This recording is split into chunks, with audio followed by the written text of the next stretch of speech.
two biggest issues over the years, I look back on the year, would be gun violence. And again, not that necessarily the numbers were so different than the 5-year average, but maybe because it was an election year and the public safety issues were polling very, very high at the time. And so I think there's been a lot of attention focused on it, but I think that's good because I think all of us should take gun violence in our city very, very personally and do everything we can not to normalize these type of numbers. I'd love to see these numbers cut in half or better. How realistic that is in 2024, I'm not sure, but I'd love to see that. We haven't seen numbers, we have seen numbers that low. Probably back is 2017, I think, we saw 47. That's the lowest in the last decade, so we can do it. But like I say, the last 5 years, the average has been 95. We've had some, this year, we've been able to make some progress. Last year was a high year. So last year at this time, we had 127 shootings in the city. Today we have 95. So we're down about 22% compared to last year still. Yeah. But that 95 number is probably average for the last 5 years. We've probably had on average 95 if you looked at the last 5 years. Yeah. Yeah.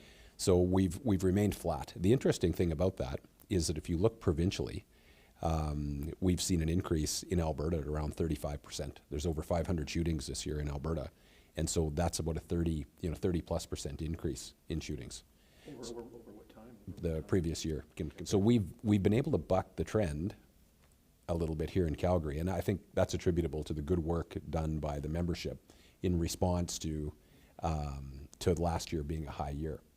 But, and I say but with this because at the end of the day, like we can say, okay, we only had 95 shootings, but we've had 95 shootings. And so at the end of the day, citizens and business owners and elected officials and police are super concerned because, some of the shootings have been really brazen, in fact, irresponsible that we've seen. And they basically, are very damaging to the individuals and the communities involved, the road people's sense of safety in the city. And the other thing I think too is they are put an extreme burden on public resources. So I'm thinking police and health resources. So they're not good from any standpoint. So in 2024, I would say that the strategy that we have in place right now is a very focused strategy. We focus on dangerous people, dangerous locations, and dangerous activities that are sort of connected to gun violence in our city. We're having some luck with that. We're having some good results with that. But we had about 1,100 people that we identified in Calgary, and that seems like a big number, but in a population of 1.4 million, it's probably what you'd expect that are actually involved directly or peripherally with high-risk lifestyles. Yeah. We targeted about 350 people this year for monitoring and offender management by our people proactively. And we probably arrested 80 or 90 of those people. What we found was many of them got out on bail. And so we're looking forward to 2024 to, I think C-48 was proclaimed by the federal government here on December the 5th.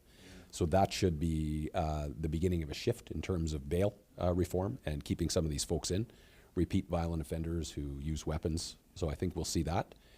The other thing is we have an extension of the federal government's commitment to the Guns and Gangs Violence Action Fund. So that's, I think, $53 million over the next 5 years. And so there will be a number of investments that will come into play in 2024 as well that I think will close some further gaps. And everything from prevention and intervention and like community grants for community groups for prevention to investigation, to intelligence, to prosecutions, to technology, to enforcement. And so I think that should help set us up in a positive way there for 2024.